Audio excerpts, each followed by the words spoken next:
Hello everyone, আজকে থেকে আমি নৈনিতাল ট্রিপের ভিডিও স্টার্ট করছি। দেখো আমরা সকলে ট্রেনে উঠে গেছি আর কি মজা করছি। আমরা পূর্বা এক্সপ্রেসের টিকিট কেটেছিলাম। পূর্বাই একমাত্র বর্ধমানে থামে, তাই জন্য আমরা পূর্বাতে করার চেষ্টা করেছি, পূর্বা এক্সপ্রেসের টিকিট কাটার চেষ্টা করেছি। কারণ বর্ধমানে যদি থামে ট্রেনটা তাহলে দাদু দিদাদের নিয়ে আর হাওড়ায় আসতে হয় না। সেই জন্য আমরা পূর্বাতে টিকিট কাটার চেষ্টা করেছি। সবাই মিলে আমরা এখন দিল্লি যাচ্ছি।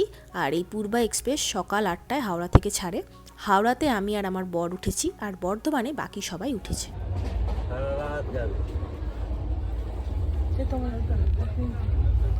মা বাড়ি থেকে পাটিসাপটা বানিয়ে নিয়ে এসছে আমাদের ট্রেনে খাওয়ার জন্য, আর সাথে ডিম সেদ্ধও বানিয়ে নিয়ে এসছে। তো এইটা আমাদের ব্রেকফাস্ট ছিল। তারপরে আমরা লাঞ্চে অর্ডার করেছিলাম ডিম ভাত, আর কেউ মাংস ভাত। তো দেখো দিল্লি স্টেশনে আমরা কিন্তু পৌঁছে গেছি পরের দিন সকালবেলায়। পূর্বা ট্রেনটা বিহারের উপর দিয়ে আসায় আমাদের কিন্তু জার্নি খুব একটা সুখকর হয়নি, খুবই বাজে এক্সপিরিয়েন্স ছিল। দুপুর লাঞ্চের পরেই কিন্তু এরকম ভিড় হতে শুরু করে, তাই জন্য আর আমরা ভিডিও করতেও পারিনি। প্রায় বাথরুম যেতে অসুবিধা হচ্ছিল এবং খাওয়া দাওয়াতেও ভীষণ অসুবিধা হয়েছে, কারণ পায়ের কাছে অনেক মানুষ বসে আছে, বাথরুমে যাওয়ার জায়গা নেই। তো এরকম করে আসতে খুবই অসুবিধা হয়েছে। কিন্তু এইসব নিয়ে আমাদের মন খারাপ করলে চলবে না, কারণ আমাদের ট্রিপটা জাস্ট শুরু হয়েছে। তাই আমাদের এখন ভীষণ আনন্দ থাকতে হবে আর আনন্দ করতে হবে।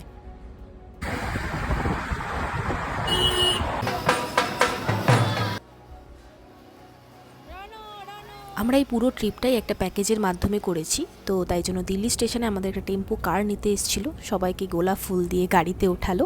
তারপরে আমরা একটা ধাবায় গেছিলাম, সেখানে আমি খেলাম চাউমিন, কেউ খেলো ধোসা, কেউ খেলো পুরি সবজি, কেউ খেলো পরোটা। সাথে সবার জন্য কমন একটাই জিনিস ছিল, সেটা হলো চা। তো এরকম করে সবাই ব্রেকফাস্ট করলাম। এখন আমরা যাব জিম করবে, যেটা যেতে টাইম লাগবে প্রায় 6 থেকে 6.5 ঘন্টা মতো। কাল ট্রেনে দুপুরের পর থেকে কিন্তু আমরা কেউ ঠিক করে ঘুমানো তো দূরের কথা, বিশ্রামও নিতে পারিনি, কারণ আমাদের সিটে অনেকেই বসেছিল। তাই জন্য এখন আরামদায়ক টেম্পো কারে ভালো করে রেস্ট নেব। দেখা হচ্ছে জিম করবেটে।